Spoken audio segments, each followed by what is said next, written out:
Latitudes வச்சு ஒரு இடத்தோட கிளைமேட் எப்படி இருக்குன்னு சொல்லிடலாம். ஆனா ஒரு இடத்தோட எக்ஸாக்ட் லொகேஷனை கண்டுபிடிக்க இது மட்டும் போதுமா? இல்ல, நமக்கு இன்னொரு க்ளூ வேணும். அதுதான் லாங்கிடியூட்ஸ். இந்த லாங்கிடியூட்ஸ்க்கும் நேரத்துக்கும், அதாவது டைம்க்கும் ஒரு செம்ம கனெக்ஷன் இருக்கு. அது என்னன்னு பார்க்கலாமா? லாங்கிடியூட்ஸும் இமேஜினரி லைன்ஸ் தான்.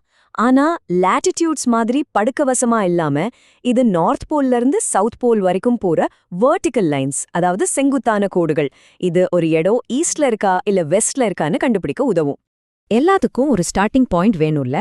லாங்கிடியூட்ஸ்க்கு அந்த ஸ்டார்டிங் லைன் தான் பிரைம் மெரிடியன். இதோட மதிப்பு 0 டிகிரிஸ். இந்த கோடு லண்டன்ல இருக்கிற கிரெனிச்ன்ற இடம் வழியா போகுது. லாங்கிடியூட்ஸ்க்கும் டைம்க்கும் என்ன சம்பந்தம்? பாருங்க, நம்ம எர்த் தன்னைத்தானே ஒரு தடவை சுத்த, அதாவது 360 டிகிரி சுத்த 24 ஹவர்ஸ் எடுத்துக்குது. இப்போ 360 24ஆல டிவைட் பண்ணா என்ன வரும்? 15. கரெக்டா? அதனாலதான் ஒவ்வொரு 15 டிகிரிஸ் லாங்கிடியூடுக்கும் டைம் 1 hour மாறும். 0 டிகிரில, அதாவது பிரைம் மெரிடியன்ல மதியம் 12 மணினா அங்கிருந்து 15 டிகிரிஸ் ஈஸ்டுக்கு போனீங்கன்னா அங்க நேரம் 1 PM இருக்கும். இதனாலதான் யூஎஸ்ல இருக்கிற உங்க கசின்க்கு நீங்க கால் பண்ணா உங்களுக்கு பகலா இருந்தா அவங்களுக்கு ராத்திரியா இருக்கு. இப்ப புரியுதா ஏன் ஒவ்வொரு நாட்டுக்கும் நேரம் மாறுதுன்னு? ஆமா, அதுக்கு காரணம் எர்த்தோட லொட்டேஷனும் இந்த லாங்கிடியூட்ஸும் தான். ஒவ்வொரு நாடும் ஒவ்வொரு லாங்கிடியூட்ல இருக்கு, அதனால நேரமும் வெவ்வேறையா இருக்கு.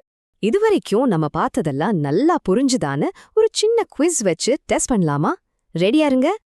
எத்தனை டிகிரிஸ் ஆஃப் லாங்கிடியூட் சேர்ந்தா 1 hour டைம் வரும்?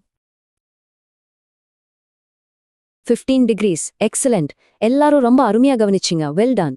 இதே மாதிரி தொடர்ந்து புது புது விஷயங்களை தேடி கத்துக்கிட்டே இருங்க. பாய்.